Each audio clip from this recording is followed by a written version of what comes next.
Since it seems to be the thing lately with everybody and their hamster weighing in, I figured it was time I said something about this whole presuppositional apologetics thing. So, let's do this.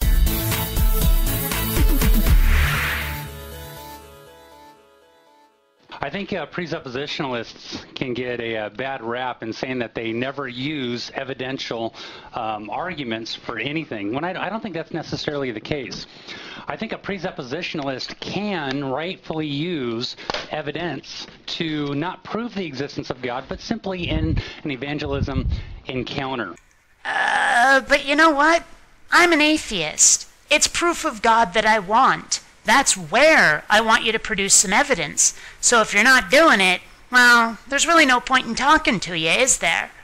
It's the moment the skeptic, that free-thinking, agnostic, atheist, whatever, begins to challenge the God of the Bible, puts God on trial and says, how can a God of love ever send somebody to hell? You can't trust the Bible. It was written by men.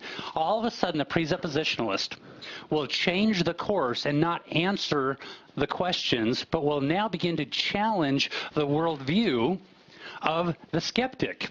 So you freely admit that you're going to ignore all of my questions. You're not going to answer a damn thing I ask you. But you're going to expect me to answer your questions, that you're going to challenge my worldview.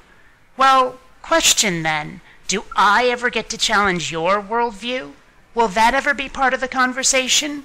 Because if not, isn't that a little hypocritical? Isn't that cheating? Isn't it dishonest? I'm fairly certain that your God has some very specific and pointed things to say about dishonesty. Just saying.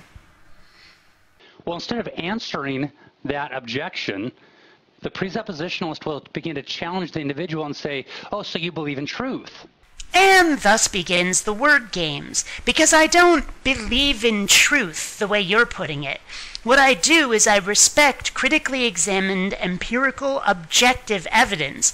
I respect the kind of skepticism that does not necessarily trust the input of our senses, but actually goes out to make sure that they are, in fact, accurate through testing. Well, what is truth according to your worldview, and where do you get it from?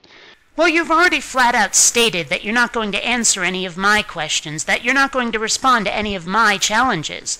So why on earth should I give you that respect? Explain that one to me. Not that I have to ask you where you get your alleged truth. You claim to get it from the Bible. You'll even say so later. But still, why should I answer your questions if you're not going to answer mine? Well, he's left with saying that, well, I get it from my five senses, or I begin to reason. Well, then it's challenged back on them, saying, well, how do you know your reasoning is valid? You use your reasoning to come up with the fact that your reasoning is valid? Well, that's circular. It's viciously circular. You don't actually think that people who study the Earth or the cosmos just use their five senses, do you? I mean, we have devices to measure things that our senses can't detect, like, say, the infrared spectrum or the ultraviolet spectrum. And we don't just trust those either. There's such a thing as peer review, where you get independent people, skeptical people, to check your work. And that's just in science, but still a lot of us do sort of the layperson version of that when we encounter something that seems out of the ordinary. So no, the way you've described our reasoning process, completely inaccurate. Well, I trust my senses. Well, you can't trust your senses. You know, have you ever seen a mirage? You know, you've seen water at the end of the road. You put a stick in a thing of water, you see it bend. You know that these are not legitimate things to hold on to. Yeah, and we don't. Let's take your example of the stick that appears to bend underwater. There's an area of physics known as refraction that studies the bending or moving or changing of light when going from one medium to another, such as, for example, going from water to your eyes. So we don't just trust the input of our senses. No, we don't. So the person challenges, hey, prove to me God exists.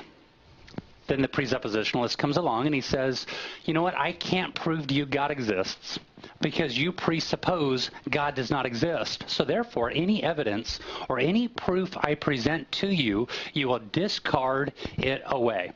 Wrong, actually. I don't presuppose that God doesn't exist. I very highly doubt his existence because of the complete and utter lack of evidence. I take a skeptical approach to the existence of pretty much anything, and your God is no exception. And you're also wrong again. I won't just discard any evidence you present to me. The problem is you have to present sufficient evidence. Your God is a very extraordinary claim, and any evidence you present has to be equally extraordinary.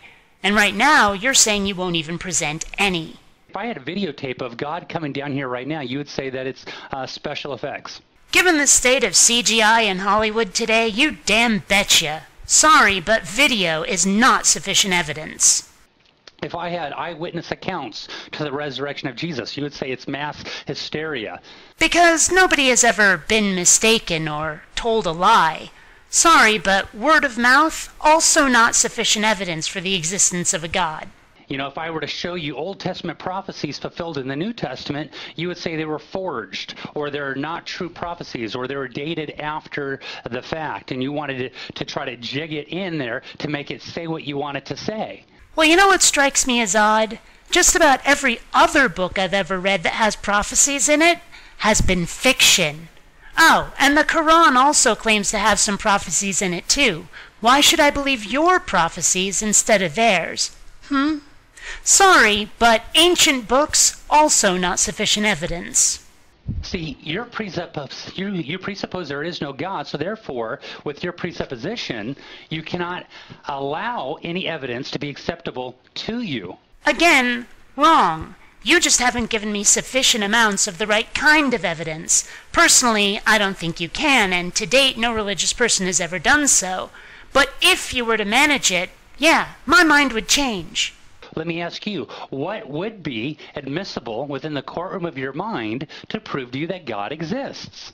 I am your God. Okay. Turn this into a woman. I'm serious. So am I. Tell your God to get his ass down here and start performing miracles where I can see him. I'll take a glass off my shelf, fill it from my faucet with water, and while I'm still holding it without your God ever touching it, turn that water into wine. Then I'll at least start to suspect that you might have a point. You have explained God away because you love your sinful lifestyle, and because you love your sinful lifestyle, you don't want God to exist. I'm sure that you find it very comforting to believe that's what's going on here. But first of all, don't presume to know me. And next of all, it's not even slightly true. I wish I lived that kind of hedonistic lifestyle that you think I do, but I don't. Oh well. Let me ask you a question. Would you consider yourself to be a good person? If he says yes or no, it doesn't matter. He's comparing himself to a standard. And C.S. Lewis said, you can't call a line crooked unless you know that which is straight. This assumes that there is an objective standard of morality that exists outside of ourselves, which there isn't. There is no cosmic rulebook in the sky to which we can all refer. Like it or not, every living, thinking, feeling creature in this entire universe carries around inside their own head their own standard of what is moral or immoral. Now, it's true that a lot of us agree because that builds community and aids survival. But if you want to claim that there's an objective standard of morality that exists outside of ourselves, prove it. And you don't know what is morally good outside of the Word of God. And where exactly did your God get this standard of morality? Did he, she, it, or they just make it up? Because if so, that means that morality is not objective. It's just a product of God's imagination. And if God didn't just make it up, then that means that there is a standard of morality out there to which your God is subservient and therefore not omnipotent. Pick one. So a presuppositionalist is going to stand on the Word of God and adhere, a true presuppositionalist, adhere to the gospel being the power of God unto salvation. Well, you can stick to your gospel all you like. No problem. But I thought the point was to convince me. And I don't find your gospel at all convincing. You're going to have to produce some scientific evidence of the existence of God. So we need to stick to the gospel, because it opens up people's eyes. Faith comes by hearing, and hearing by the Word of God. I'm an apistivist, dude. One thing I definitely do not do is run on faith. So if I were to challenge as a presuppositionalist a skeptic as to the validity to their own worldview, he's going to understand that he has no leg to stand on.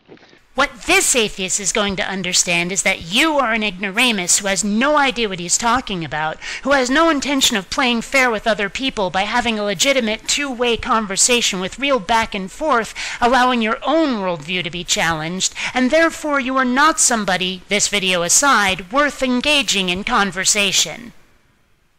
We must not be like a lot of presuppositionalists out there and get in an intellectual sword fight, an apologetical sword fight, and never get to the gospel. You challenge their worldview, but you don't get anywhere. After an hour of arguing, all you did was you made them look foolish. We have to get to the gospel. And you never will, because unless you can present empirical, scientific, skeptically verifiable evidence that your God exists, I'm not going to believe. And if I don't believe, I will not be preached at. Until next time, fellow space travelers, this is BionicDance saying don't run on automatic. Instead, please, think. Please take the time to rate this video. And hey, if you dig what I do, subscribe. And please visit my Zazzle store, where you'll find all kinds of BionicDance merchandise. Help control the religious population. Have your theists spayed or neutered.